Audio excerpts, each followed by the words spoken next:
songwriting series, and the thought behind it is that as I travel the country and everything, I always go to museums and I go to landmarks and I listen to other musicians and stuff and their stories, and it's very valid to our community. This is a marriage of taking old traditional roots and merging them with new roots. So I wanted to start this series so that we can bring exposure to the things we love most in New York, and we can also bring exposure to the artists in New York.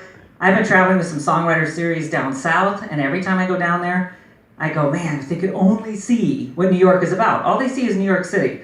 So I'm like, if they could only see what New York City is not New York. You know, I mean, the beauty that we have here, and also the artists. Every time I listen, I get kind of like, I get nervous when I go on that stage. I'm always nervous. I'm nervous right now, really bad.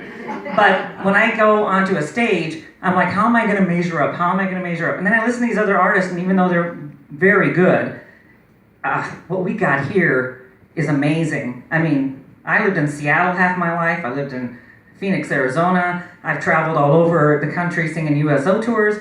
I came here, and I was one of those people who thought I was going to New York City, landed at Hancock Airport, and was like, where am I? But I made my home here, and New York has been very good to me. You know, just letting me have a platform to have a voice.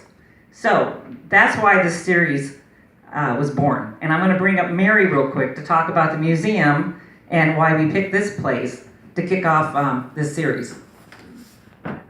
She didn't know she was doing it, but she's doing it.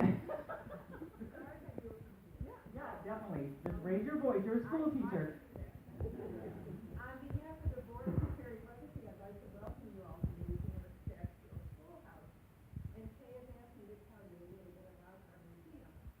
This was an active one-year schoolhouse until 1950. It was located farther out on St. Road. And several people in the village and for the bicentennial decided to save that schoolhouse. So they jacked it up on a truck. They let Niagara Mohawk know they were coming, and the wires were moved out of the way, and the whole thing was moved down here, plunked here on a new foundation, and we even added a bathroom. So then they said, okay, what are we going to do with it? And they offered it eventually to any organization that had a plan. And McCary's Legacy had a plan. We decided it would make a really nice local history museum. And so that's what it's been since the mid-'80s. We have several changing exhibits a year. The one that will be installed here is about Baldwinsville in the summer. There'll be all kinds of displays and exhibits on farming and on sports and on all kinds of activities that take place in Baldwinsville in the summer. We have many events during the year.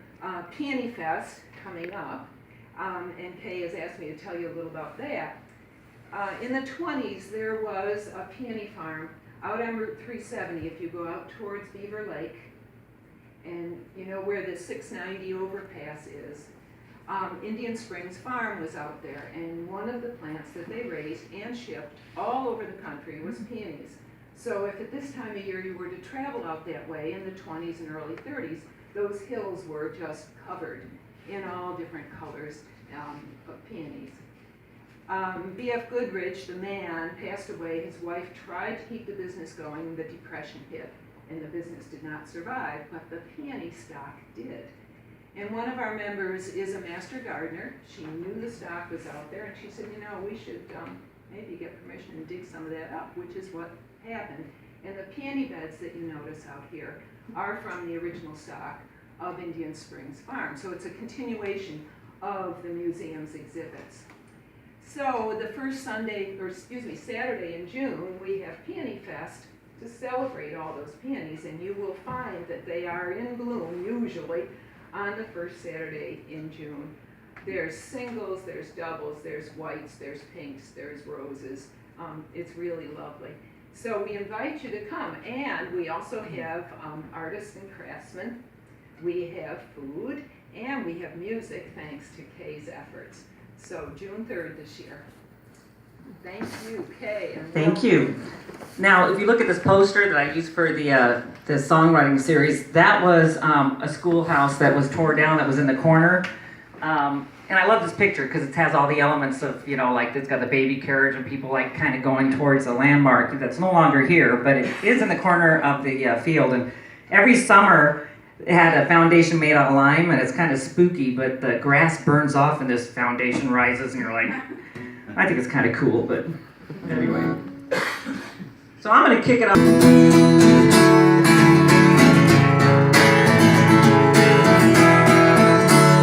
All her life she worked hard,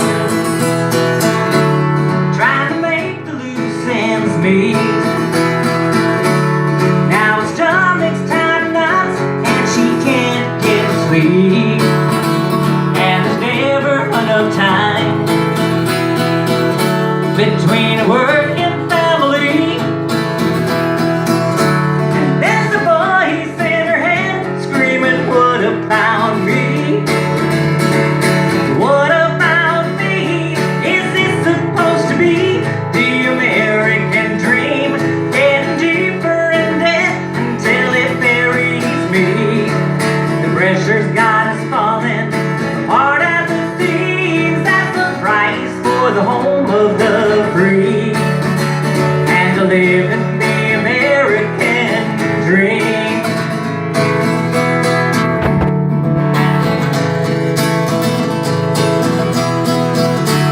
Thinks she'll go back to school, maybe finish her degree.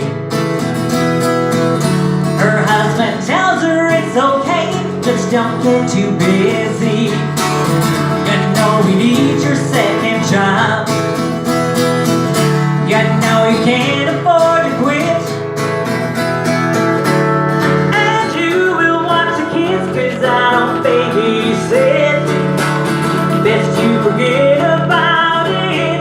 Is this supposed to be the American dream? Get deeper in debt until it buries me. The pressure's got us falling apart at the seams. That's the price for the home of the free and to live in the American dream.